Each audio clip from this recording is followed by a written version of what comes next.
Hello, मैं कुमार आनंद आप लोगों का हमारा इस नाउन क्लास में स्वागत करता हूं। हम लोग नाउन में पोजीशन का केस देख रहे हैं, ध्यान रखेगा, जिसमें मैंने नाउन के पोजीशन में आपको लिविंग से जुड़ा हुआ पर्सोनिफिकेशन या स्पेशल केस या प्लेस या वर्ल्ड या हैवी मतलब हैवली ऑब्जेक्ट जिसे सन मून हो जाता है, इससे जुड़ा हुआ मैंने आपको कॉन्सेप्ट करवा दिया। अब हम लोगों का जो पोजीशन आने वाला है वो पोजीशन आने वाला है नॉन लिविंग को लेकर। जी हाँ, नॉन लिविंग को लेकर कि नॉन लिविंग का पोजीशन हम लोग कैसे बताते हैं। तो यहां पर लिख सकते हैं हम लोग हेडिंग में कि non living object non living position, non living का पोजीशन हम लोग कैसे बता सकते हैं। जिसे एक में लिखता हूं, आपको बताइए वो सही है कि गलत है। ध्यान रखेगा कि बुक्स कवर। अब आप ये बताएं कि यह बुक्स कवर लिखना सही है या गलत है। बुक्स कवर लिखना सही है या गलत है। चलिए, तो इसमें समझ सकते हैं, ध्यान रखेगा बुक जो है यह नॉन लिविंग है। क्या है? नॉन लिविंग है। और नॉन लिविंग में हम लोग अपॉस्ट्रोफे एस का यूज नहीं करते हैं तब तक जब तक कि कोई स्पेशल केस या पर्सोनिफिकेशन यूज ना हुआ हो। अगर वो हो जाता है तब तो सही है, अगर नहीं होता है तो उसे गलत माना जाता है। तो जब हम लोग बोलते हैं बुक्स कवर, क्या बोलते हैं? बुक्स कवर बोलते हैं, तो बुक्स कवर में किसी प्रकार के पर्सोनिफिकेशन का यूज हुआ नहीं है। इसी वजह से बुक यानी नॉन लिविंग में अपॉस्ट्रोफे एस लगाना गलत है। तो आप बुक्स कवर नहीं लिख सकते, ये ऑब्वियसली गलत होता है। तो सर आप कह सकते हैं कि सर अब तो इसको पोजीशन बताएंगे कैसे? इसका भी कुछ लॉजिक होना चाहिए। बिल्कुल लॉजिक है। जब हम लोग बात करते हैं कि बुक और उसके कवर को लेकर बात करते हैं कि बुक और कवर इन दोनों में क्या करना है? पोजीशन बताना है। क्या बताना है? पोजीशन बताना है कि ये कवर है किसका? बुक का। क्योंकि बात करते हैं कवर तो कवर बाइक का भी हो सकता है, कार का भी हो सकता है, मोबाइल का भी हो सकता है, और यहाँ बुक के बारे में बात किया गया है। तो पोजीशन तो बताना ही, ध्यान रखेगा। तो ऐसे केस में हम लोग क्या करते हैं? ध्यान रखेगा, हम लोग ऑफ का यूज करते हैं। किसका यूज करते हैं? ऑफ का। क्योंकि पोजीशन दिखाने के लिए हम लोग एपोस्ट्रोफे एस का यूज करते हैं और एक ऑफ का यूज करते हैं, दोनों आता है। एपोस्ट्रोफे एस ध्यान रखेगा ये लिविंग के लिए पार्टिकुलरली बना हुआ है, ओके, यानी पर्सन के लिए बना हुआ है। किसके लिए? पर्सन के लिए बना हुआ है। वहीं ऑफ जो है यह पर्सन के सेंस में भी आ जाता है और नॉन लिविंग दोनों के सेंस में आ जाता है। नॉन लिविंग दोनों के सेंस में आता है। तो जब यह कहा गया है कि बुक्स कवर, तो यह स्टेटमेंट तो गलत है।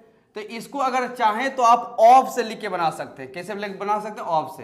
तो आप कह सकते हैं the cover of the book, the cover of the book, आप ऐसा कह सकते हैं। क्लियर? ओके। हाउस में अपॉस्ट्रोफे एस और यहां लिख सकते हैं डोर, कि हाउस डोर। तो आप कहेंगे सर ये भी गलत है, हाउस नॉन लिविंग है। तो बिल्कुल सही। तो हम लोग लिखते हैं the door of the house, the door of the house. फिर आगे आते हैं कि चेयर्स लेग के बारे में बात करते हैं, तो स्टेटमेंट लगा सकते हैं the leg of this chair, the leg of this chair, ये भी लिख सकते हैं। ध्यान रखेगा। आगे आ सकते हैं, ध्यान रखेगा। और क्या बना सकते हैं? बाइक्स टायर, तो लिखा जा सकता है the tyre, TYRE, the tyre of my bike, the tyre of my bike. तो यहां नॉन लिविंग में अपॉस्ट्रोफे एस का यूज हम लोग कर नहीं सकते हैं, लेकिन अगर हम लोगों की डिमांड हो तो हम लोग इसमें ऑफ का यूज जरूर कर सकते हैं, क्योंकि ऑफ नॉन लिविंग में पोजीशन का साथ देने के लिए तैयार है। तो ये तो हुआ कि आप अपॉस्ट्रोफे एस जहां नहीं हो सकता वहां आप ऑफ का यूज करके बना सकते हैं। लेकिन मेरा एक क्वेश्चन है, आपने तो ठीक है यहां बुक था और यहां कवर था, बुक और कवर, आप ये बता सकते हैं यहां पे आर्टिकल द क्यों आ गया? यहां पर भी आर्टिकल द आ गया, यहां आर्टिकल द और यहां मैंने दिस लिख दिया, यहां आर्टिकल द, यहां मैंने माई लिख दिया। क्योंकि जब बात हम लोग अपॉस्ट्रोफे एस का कर रहे थे इसमें कहीं भी द या दिस या माई कहीं नहीं लिखा हुआ है, कहीं भी नहीं लिखा हुआ है। तो ऐसा कौन सा सिचुएशन है कि इसमें द या दिस या माई या योर इस प्रकार के वर्ड इसमें ऐड कर दिए जाते हैं? इसका कोई लॉजिक है या फिर बिना लॉजिक का ही ये मूव कर जाता है कि अपने मन से लगा सकते हैं?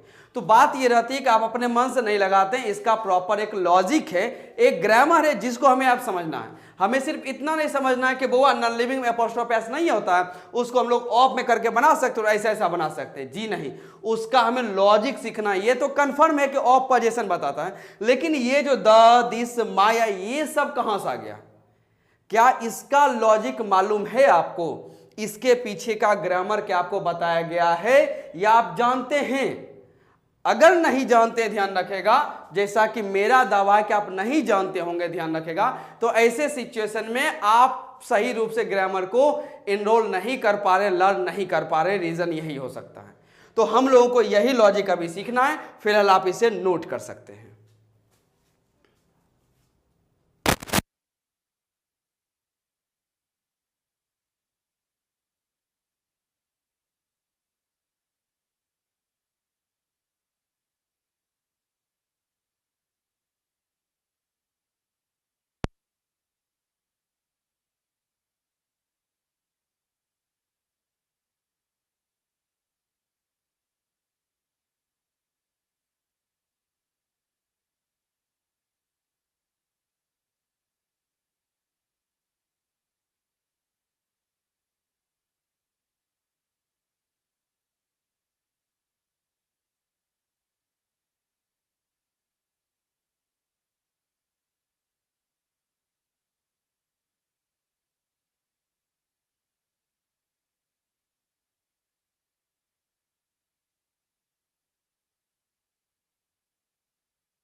चलिए, इसको समझने का आप काम करते हैं कि इसके पीछे कौन सा लॉजिक आया हुआ है, क्योंकि बिना लॉजिक का ग्रामर में तो कुछ ऐसे तो रखा नहीं जा सकता है। तो हम लोगों को यही चीज़ तो करना है कि लॉजिक के साथ सीखना है, टाइम लगे लेकिन लॉजिक के साथ, और थोड़ा माइंड को रिलैक्स करके सीखिए। ज़्यादा परेशानी में सीखेगा दरपरी में तो लॉजिक सही से आता नहीं है। अब समझते हैं, बात करनी है, ध्यान रखेगा कि बुक्स कवर, ये लिखना गलत है, तो सही कैसे करते हैं ध्यान रखेगा। तो सबसे पहले हम लोग लिखते हैं कवर। क्या लिखते हैं? कवर। आराम समझिएगा, थोड़ा ज़्यादा डिटेल मुझे करना है। सबसे पहले क्या लिखते हैं? कवर। कवर किसका है? ऑफ। कवर ऑफ किसका कवर है? बुक का। Cover of book. क्लियर? इतना जानकारी होना चाहिए कि कवर, कवर किसका? ऑफ किसका? Of. Cover of what? Cover है तो किसका है? तो बुक का है। तो यहां आप समझते हैं ये ऑफ जो है प्रीपोजिशन है। ऑफ क्या है?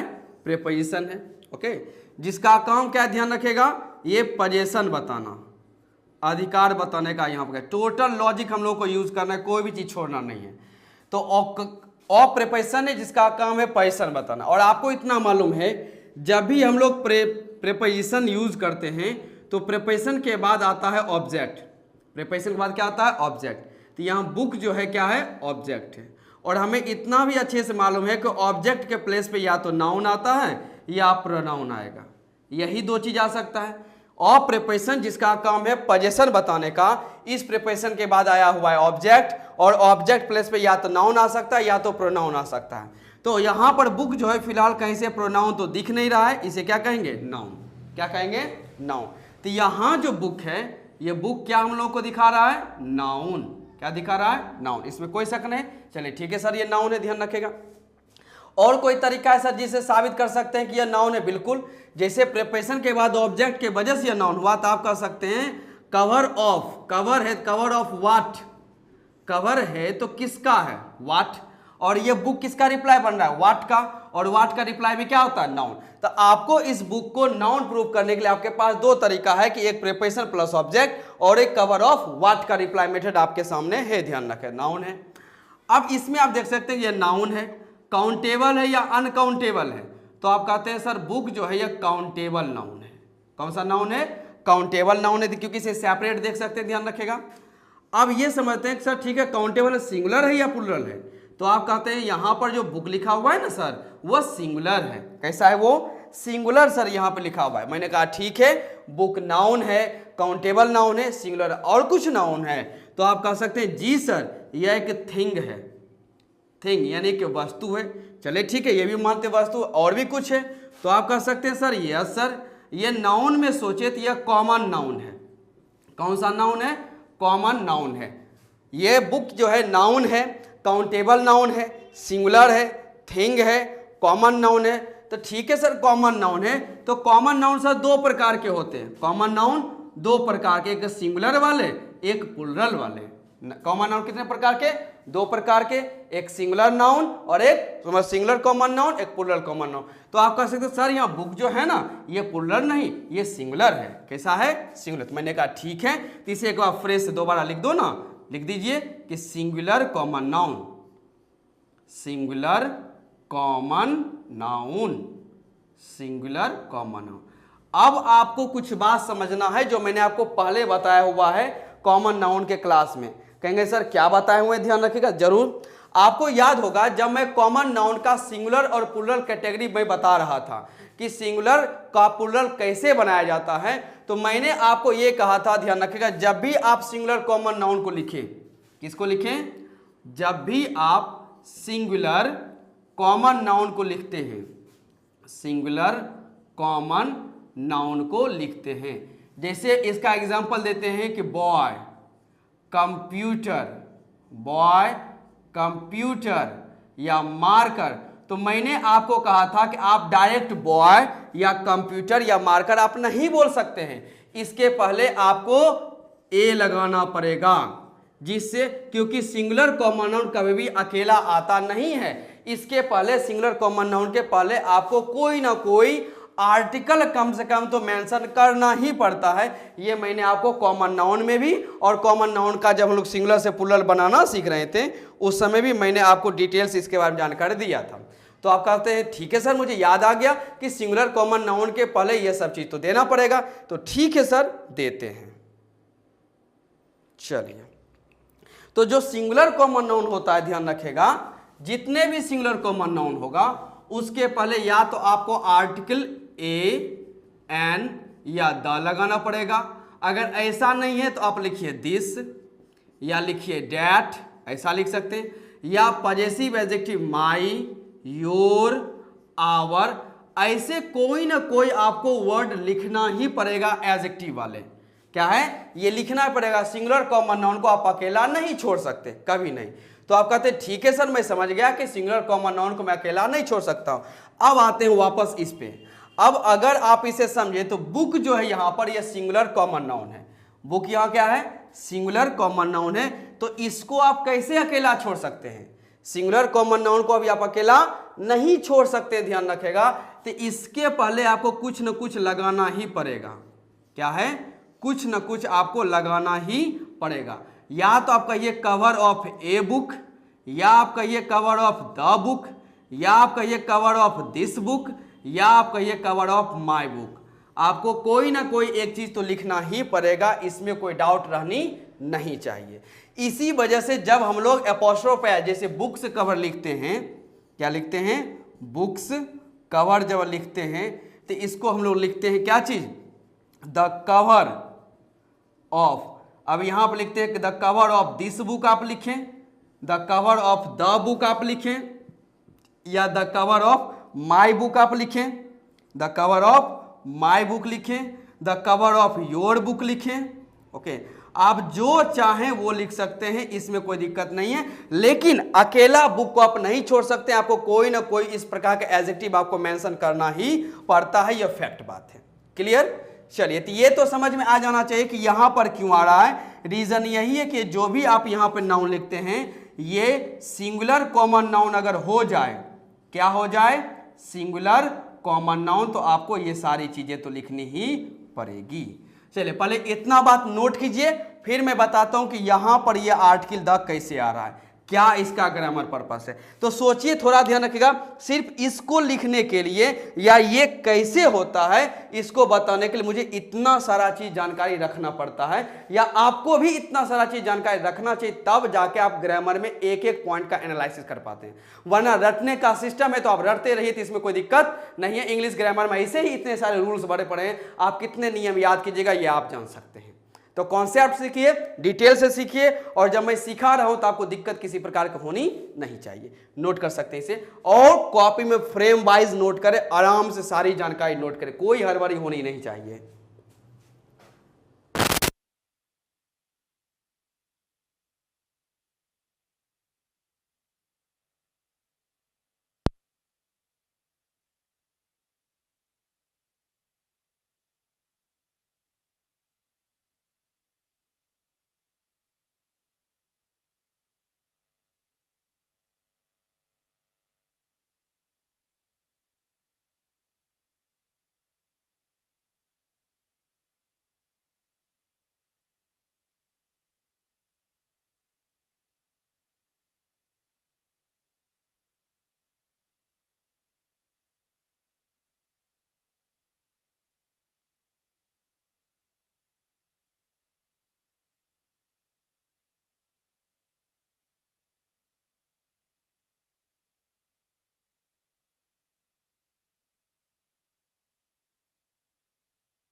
चलिए, अब मैं बाकी की चीज़ों को अलग करता हूं, ध्यान रखेगा, जिससे मुझे स्पेस मिल सके ये सारी चीज़ें बताने के लिए।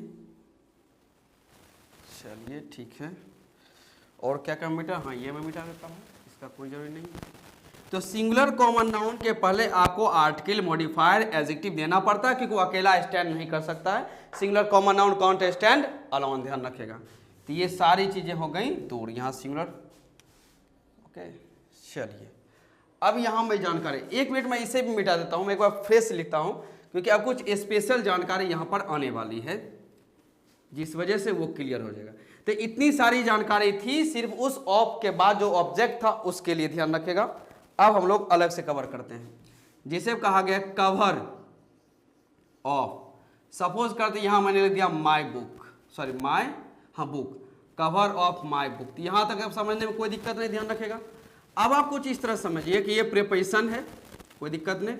प्रीपोजिशन के बाद ये दोनों ऑब्जेक्ट बन रहे हैं, प्रीपोजिशन के बाद ये दोनों क्या बन रहे हैं, ऑब्जेक्ट। आपने कहा चलिए ठीक है सर, यहाँ तक समझिए प्रीपोजिशन प्लस ऑब्जेक्ट। अब एक काम कीजिए, यहाँ से लेके इसको अलग समझ लीजिए, इस बॉक्स को जिसको मैं कर्व लाइन से इसे मैं पैक कर रहा हूँ। ऑफ माई बुक पे ये प्रीपोजिशन है, प्रीपोजिशन के बाद ये क्या ऑब्जेक्ट है। ऑफ माई बुक आप कह सकते हैं सर ये ग्रुप ऑफ वर्ड्स है, ग्रुप ऑफ वर्ड्स है, शब्दों का ये समूह है। टोटल कितने वर्ड्स हैं, 3 वर्ड्स हैं, इसमें शामिल हो चुके हैं 3 वर्ड्स, 3 वर्ड्स इसमें शामिल हो चुके हैं। कितने वर्ड्स, 3 वर्ड शामिल, इसमें कोई दिक्कत नहीं। अब आपको ये मालूम है, मैंने आपको पहले ही बताया हुआ है कि अगर इस प्रकार का वर्ड्स दिख जाता है हम लोग इसे फ्रेज कहते हैं। क्या कहते हैं, फ्रेज। ग्रुप ऑफ वर्ड्स यानी 3 वर्ड्स आपको मिल जाता है तो हम लोग से क्या कहते हैं, फ्रेज। कोई शक नहीं, फ्रेज। लेकिन अब आप मुझे बताइए यह कौन सा फ्रेज है, ये जानकारी अब आपकी यहां से टेस्ट में ले रहा हूं, ध्यान रखिएगा कि आपको यह लग रहा है कौन सा फ्रेज। अब आप ये सारी बातें बताएं, कौन सा फ्रेज आपको यह लग रहा है, जानकारी तो आपको होनी चाहिए। तो कुछ लॉजिक आते, ध्यान रखिएगा। यह जो फ्रेज है इसमें यह प्रीपोजिशन मेन है। क्या है, ये प्रीपोजिशन यहां पर मेन है, क्लियर, प्रीपोजिशन मेन है। तो आप कह सकते हैं ठीक है सर ये फ्रेज है और प्रीपोजिशन इसमें मेन है, क्योंकि अगर यहां से प्रीपोजिशन को हटा दिया जाए तो कोई मीनिंग ही नहीं होगा, मीनिंग लैप्स हो जाएगा। तो मैंने कहा ठीक है, क्योंकि यह फ्रेज है और प्रीपोजिशन है तो इसे आप प्रीपोजिशनल फ्रेज कहें। कौन सा फ्रेज कह सकते हैं, प्रीपोजिशनल फ्रेज। कौन सा टॉपिक हम लोग कहते हैं, प्रीपोजिशनल फ्रेज।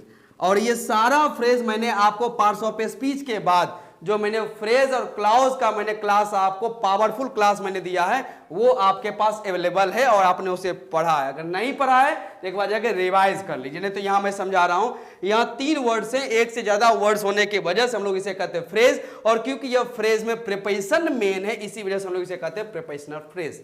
अब एक क्वेश्चन फिर आपसे पूछा जा रहा है, अब आप ये बताइए कि प्रीपोजिशनल फ्रेज कितने प्रकार के होते हैं, प्रीपोजिशनल फ्रेज कितने प्रकार के होते हैं। सारी जानकारी अब आपसे ली जाएगी जी, जानकारी अब छोड़ी नहीं जाएगी। प्रीपोजिशनल फ्रेज कितने प्रकार के होते हैं तो मैं बताता हूं, ध्यान रखेगा। प्रीपोजिशनल फ्रेज 2 प्रकार के होते हैं। एक हम लोग कहते हैं एडजेक्टिव फ्रेज। क्या कहते हैं, एडजेक्टिव फ्रेज कहते हैं। प्रीपोजिशनल फ्रेज का एक टाइप एडजेक्टिव फ्रेज और एक टाइप निकल के आता है जिसे हम लोग कहते हैं एडवर्ब फ्रेज। एडवर्ब फ्रेज, यह है एडवर्ब फ्रेज। तो प्रीपोजिशनल फ्रेज का यह पहला टाइप है जिसे हम लोग कहते हैं एडजेक्टिव फ्रेज और दूसरा टाइप है एडवर्ब फ्रेज। अब आप मुझे यह बताइए कि यह कौन सा फ्रेज है, प्रीपोजिशनल एडजेक्टिव फ्रेज है या फिर आप इसे एडवर्ब फ्रेज कहेंगे, कौन सा फ्रेज आप कहेंगे। सोचिए, सोचना तब आपको पड़ेगा। क्लासेस मैंने आपको बहुत आराम से मैंने करवाया हुआ है, सोच के बताइए तेजी से कौन सा है ये। प्रीपोजिशनल फ्रेज है तो प्रीपोजिशनल ये एडजेक्टिव है या एडवर्ब है। तो यहां समझते हैं कि यह जो प्रीपोजिशनल फ्रेज है, यह प्रीपोजिशनल फ्रेज, यहां एक बार मैं ऊपर लिख देता हूं प्रीपोजिशनल फ्रेज, प्रीपोजिशनल फ्रेज। अब यह प्रीपोजिशनल फ्रेज ये किसके बारे में है, तो आप कहेंगे सर ये प्रीपोजिशनल फ्रेज इस कवर के बारे में। तो मैं कहता हूं सर कवर क्या है, तो कवर सर यहां पे नाउन है। फिर ठीक है, नाउन है, कैसा नाउन है सर, ये काउंटेबल नाउन है। कैसा नाउन है, काउंटेबल नाउन है। और कुछ है जी सर, ये सिंगुलर है। क्या है, सिंगुलर है। तो हम लोग इसे ऐसा भी कह सकते हैं कि यह सिंगुलर काउंटेबल नाउन है, सिंगुलर काउंटेबल नाउन है, सिंगुलर काउंटेबल, बिल्कुल सही कहिए। फिर एक और जवाब आ सकता है सर ये कॉमन नाउन है।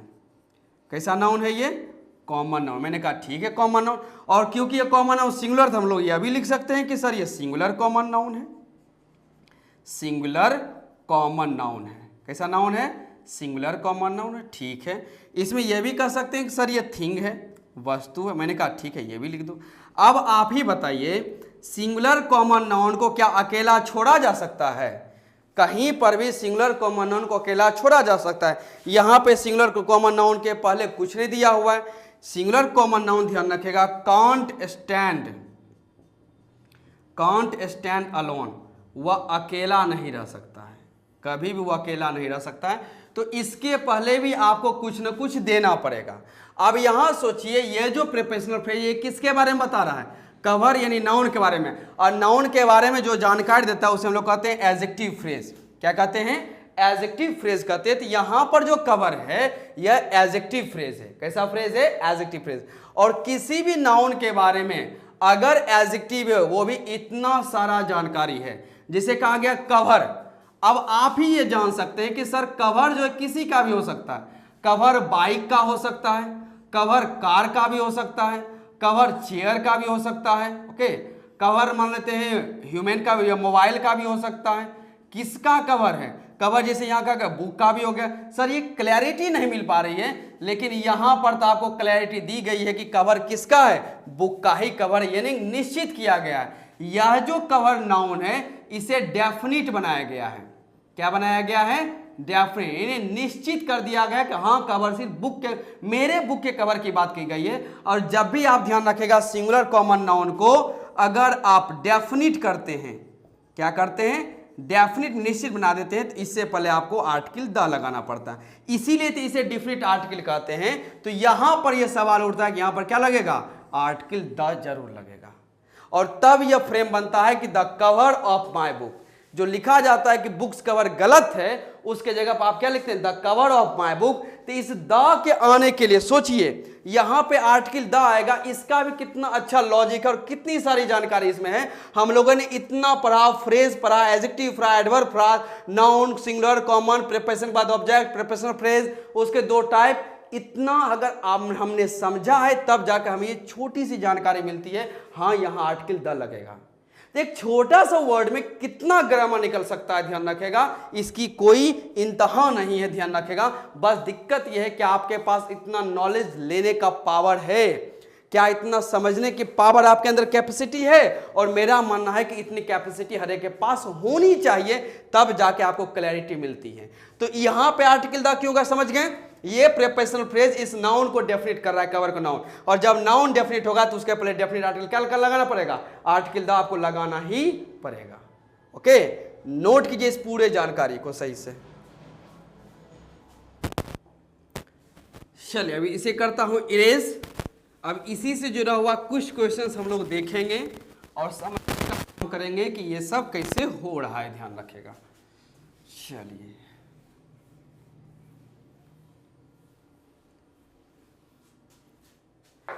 चलिए जैसे नॉर्मल सा एग्जांपल लिया जाएगा, ध्यान रखेगा। जैसे मैं लिखता हूं हाउस डोर, हाउस डोर। अब यह लिखना गलत है, हाउस डोर की हाउस नॉन लिविंग है। तो इसको सही कैसे किया जाए वो डिपेंड करता है, ध्यान रखेगा। तो सही करने का तरीका सबसे पहले डोर को पहले लिख दे और आपको आर्टिकल द लगाना ही पड़ेगा, क्योंकि फिक्स है कि किसकी बात की जा रही है? हाउस की। The door of, the door of what? किसका डोर? तो आप लिख सकते the door of the house, कोई खास घर हो, या फिर दिस हाउस, इस घर के दरवाजा के बारे में बात कर रहे हो, या फिर डैट हाउस, वह जो घर है उसका दरवाजे के बारे में बात कर रहे हो, माय हाउस, मेरे घर के दरवाजे के बारे में बात कर रहे हो, योर हाउस, अपने मतलब तुम्हारे घर के दरवाजे के बारे में बात कर रहे हैं, या the door of Ram's house, Ram के घर के दरवाजा के बारे में बात कर रहे हो। और राम में एपोस्ट्रोफी एस लगा सकते हैं, तो स्टेटमेंट बनता है, ध्यान रखें, the door of Ram's house, the door of Ram's house. आप ऐसा भी लिख सकते हैं, ध्यान रखेगा। तो आप जिस प्रकार से उस सिंगुलर कॉमन नाउन को आप आर्टिकल बना सकते हैं, लगा सकते हैं। अब एक क्वेश्चन आप याद रखें, जैसे मैंने लिखा राम्स हाउस, राम्स हाउस। अब आप मुझे बताएं कि इसको सही कैसे किया जाए। राम्स हाउस है तो इसको सही कैसे, मतलब ऑलरेडी ये तो सही है, इसमें कोई दिक्कत नहीं होनी चाहिए, ध्यान रखिएगा, क्योंकि राम पर्सन है और पर्सन में हम लोग चाहें तो अपोस्ट्रोफी एस लगा सकते हैं, किसी प्रकार की कोई गलती नहीं है। तो राम क्या है? एक पर्सन का नाम है, एक व्यक्ति का नाम है और इस पर्सन में आप अपॉस्ट्रोफे एस का यूज कर सकते हैं, किसी प्रकार की कोई एरर नहीं आती, ध्यान रखें। लेकिन अगर हम लोग इसे चाहे तो हम लोग इसे ऑफ करके भी बना सकते हैं। तो कैसे बनाएंगे? सब लिखेंगे द हाउस ऑफ। अब यहां पे क्या भेजना पड़ेगा? राम को, द हाउस ऑफ राम। अब आप मुझे बताइए, द हाउस ऑफ राम मैंने लिख दिया, क्या इस राम के पहले मुझे कुछ आर्टिकल द या दिस या डैट, माई, योर, आवर कुछ लिखना चाहिए? कुछ लिखना चाहिए या नहीं चाहिए? या आप सिंपल सा समझिए, यहां पे आर्टिकल द मैं लिखूं या ना लिखूं? The house of the Ram लिखना सही होगा या नहीं होगा? तो बात ये समझिए, ध्यान रखेगा, यहां पर जो मॉडिफायर या आर्टिकल लगा रहे हैं, क्यों लगा रहे हैं? क्योंकि यह सिंगुलर कॉमन नाउन है। सिंगुलर कॉमन नाउन ये निकल के आ रहा है, क्लियर? सिंगुलर कॉमन नाउन, इसमें कोई शक नहीं, ध्यान रखेगा। लेकिन यहां बात करें, ध्यान रखिएगा, तो राम जो है यह प्रॉपर नाउन है। कौन सा नाउन है? प्रॉपर नाउन है, यह कॉमन नाउन नहीं है। और प्रॉपर नाउन जो है वो इटसेल्फ पार्टिकुलर होता है। प्रॉपर नाउन इटसेल्फ पार्टिकुलर होता है, यानी वो अपने आप में ही खास होता है, उसको किसी तरह से खास बनाने की जरूरत नहीं है। इसलिए यहां आर्टिकल द लगाना क्या होगा? गलत। आप डायरेक्ट लिख सकते हैं द हाउस ऑफ राम, सही है, नोट कर लीजिए इसे, द हाउस ऑफ राम। अब मैं कुछ क्वेश्चन देता हूं, ध्यान रखिएगा, उसका आप आंसर फाइंड कीजिएगा, नोट कीजिए इसे।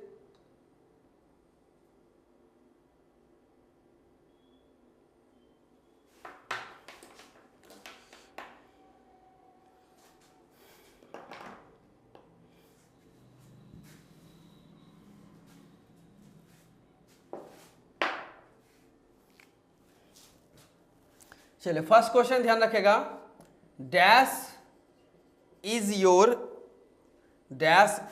Friend. Dash is your friend, इसका ऑप्शन है डैश इज योर फ्रेंड, इसका ऑप्शन में देता हूं। फर्स्ट ऑप्शन लिखिए, Ragini's husband. Ragini's husband first answer है, ओके, मतलब ऑप्शन है। बी नंबर बात करते हैं, Ragini husband, Ragini husband, B. C में आता हूं, ध्यान रखेगा, the husband of Ragini, the husband of Ragini, the husband of Ragini. Number D में कहा गया ए husband of Ragini, a husband of Ragini. बताइए क्या होना चाहिए? ए हस्बैंड ऑफ रागिनी। इस चारों में से ए बी सी डी में से आपको कौन सा आंसर सही लग रहा है? हम लोगों ने अभी ये सीख लिया, तो इसका हम लोगों को क्वेश्चन भी तो देखना है, ऐसे तो होने वाला नहीं है, ध्यान रखिएगा।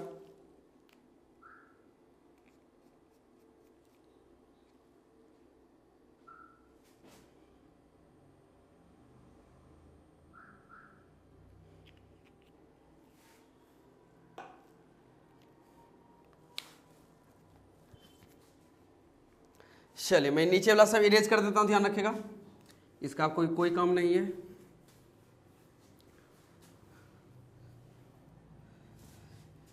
चलिए, एक क्वेश्चन मैं और लिख के देता हूं, ध्यान रखिएगा, इसको भी बनाइए साथ साथ।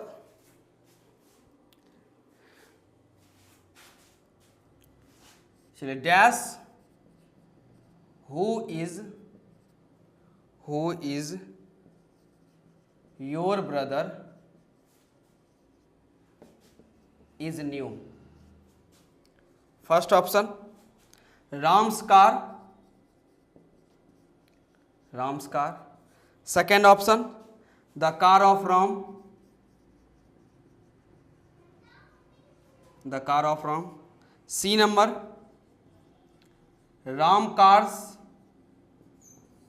D number none of this, या इनमें से कोई नहीं।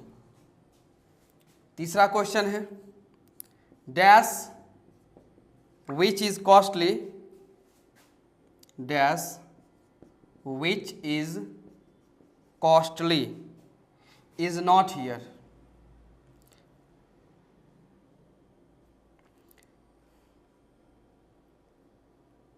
Dash which is costly is not here.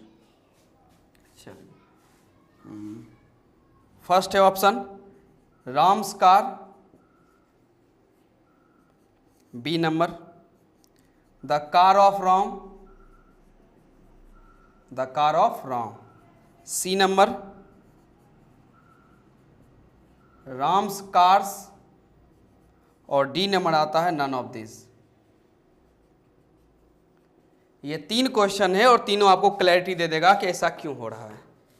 Find कीजिए, देखिए कौन सा आंसर होना चाहिए।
चलिए समझते हैं, ध्यान रखिएगा। यहां कहा गया डैश इज योर फ्रेंड। कौन है जो तुम्हारा फ्रेंड है? Ragini's husband, Ragini husband, the husband of Ragini, या ए हस्बैंड ऑफ रागिनी। तो बी नंबर तो ऑप्शन काट दीजिए, रागिनी हस्बैंड होता ही नहीं, ध्यान रखेगा। और डी नंबर में आते कहा गया ए हस्बैंड ऑफ रागिनी। अब जब ये कहा गया ए हस्बैंड मतलब एक पति, किसका एक पति? रागिनी का। ये कहना सही है कि रागिनी का एक पति जो है मेरा दोस्त है। आप यहाँ क्या फिल कीजिएगा, अगर आपको फिल करने का मौका मिले कि a Ragini sorry a husband of Ragini is your friend, क्या आप ऐसा लिख पाइएगा?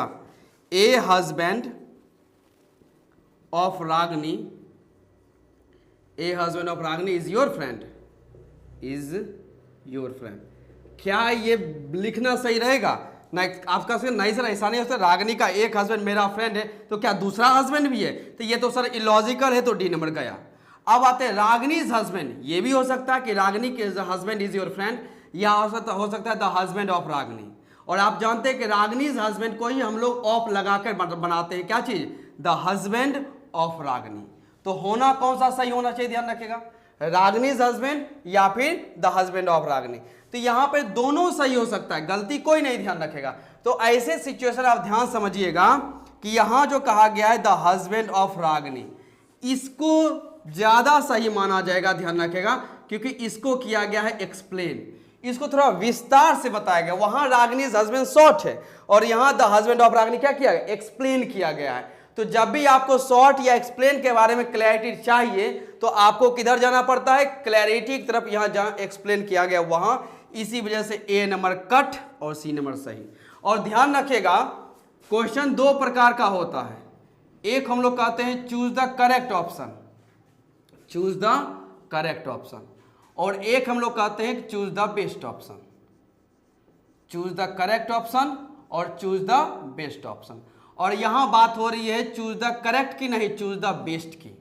चूज द करेक्ट नहीं चूज द बेस्ट, क्योंकि यहां पर 4 में से 2 सही है। तो आपको करेक्ट तो दोनों है, आपको बेस्ट चुनना है कौन सा है। तो आपको गलत सही में फर्क नहीं पहचानना है, आपको सही में से भी बेस्ट को पिक करना है। आप उस लेवल की तैयारी में है, ध्यान रखेगा। इसलिए द हस्बैंड ऑफ रागिनी क्योंकि एक्सप्लेन किया गया। अब वहां आते हैं, क्या होना चाहिए? Dash who is your brother is new. बताइए क्या डालूं उसमें?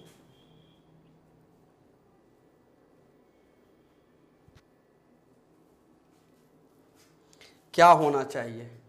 Dash who is your friend is new. आपका अगर dash who is your brother, अब यहां हु है तो हु क्या होता है, किसी पर्सन के लिए आता है। किसके लिए आता है, पर्सन के लिए आता है। तो इससे पहले मुझे पर्सन चाहिए। अब अगर यहां आप लिखते हैं कि राम्स कार, तो लास्ट में क्या आएगा, कार, जो कि सही नहीं हो पाएगा। यानी आप जब इस प्रकार से लिखते हैं कि Ram's car, who is your brother, who is your brother, तो यहां हु के जस्ट पीछे क्या है, कार है। हु के पीछे क्या है, जबकि हु का यूज कार के लिए कभी किया नहीं जाता है, इसी वजह से ये लिखना क्या हो जाएगा, गलत। राम कार्स, कार में अपोस्ट्रोफी एस लगता नहीं है, गलत है, ध्यान रखिएगा। हाँ, द कार ऑफ राम ये लिख सकते हैं। जब आप लिखेंगे द कार ऑफ राम, तो राम यहां पर्सन है, तो इसके लिए आप चाहें तो क्या लगा सकते हैं, हु लगा सकते हैं। तो इस हु पे डिपेंड कर रहा है, ध्यान रखेगा कि राम्स कार होगा कि द कार ऑफ राम होगा। तो यहां तो फिलहाल द कार ऑफ राम होगा। तो राम्स कार को ही हम लोग चाहें तो द कार ऑफ राम लिख सकते हैं, लेकिन बात यह है कि यहां पे जरूरत किसकी है, नीड किसकी है, तो यहां पे पर्सन लास्ट में होना चाहिए। तो पर्सन लास्ट में कहां है, यहां, तो इसलिए हो गया बी नंबर। इसका बताइए तीसरा नंबर का, dash which is costly is not here. Which is costly, जो कॉस्टली है, इज नॉट हियर। तो यहां बात किया गया विच का, तो विच के पहले ध्यान रखेगा, विच के पहले हम लोग नॉन लिविंग के बारे में बात करते हैं। किसके बारे में बात करते हैं, नॉन लिविंग के। विच इज कॉस्टली, तो कॉस्टली क्या है, एक राम्स कार तो हो नहीं सकता है, प्लूरल का यहां पर सेंस है नहीं। यहां लास्ट में कार है, यहां लास्ट में क्या है, राम है। तो यहां पे जरूरत किसकी ध्यान रखें, क्योंकि यहां विच है, तो विच के पहले मुझे नॉन लिविंग चाहिए। नॉन लिविंग कौन है, कार, इसलिए बी नंबर क्या हो गया, कट हो गया। तो जब नाउन में अपोस्ट्रोफ एस लगा के हम लोग पोजीशन बताते हैं और साथ साथ ऑफ लगा के भी पोजीशन बताते हैं, तो दोनों के अलग अलग अपने प्रॉपर्टीज हैं। कोई एक जगह सही हो सकता है, कोई एक जगह गलत हो सकता है। तो ग्रामर में ऐसे ही इलॉजिकल कोई चीज दो बार नहीं बना दिया गया है, उसका कोई ना कोई एक पर्पस है, कहीं ना कहीं उसकी नीड रहती है। बस हमें उस नीड को खोजना चाहिए और समझना चाहिए, तब जाके हम लोग का एरर इस तरह का बनता है। आप इसे नोट कर लीजिए। आज की क्लास यहीं रहेगी, अगले क्लास में लोग मिलते हैं अपने इंटरेस्टिंग टॉपिक को लेकर। Thank you so much.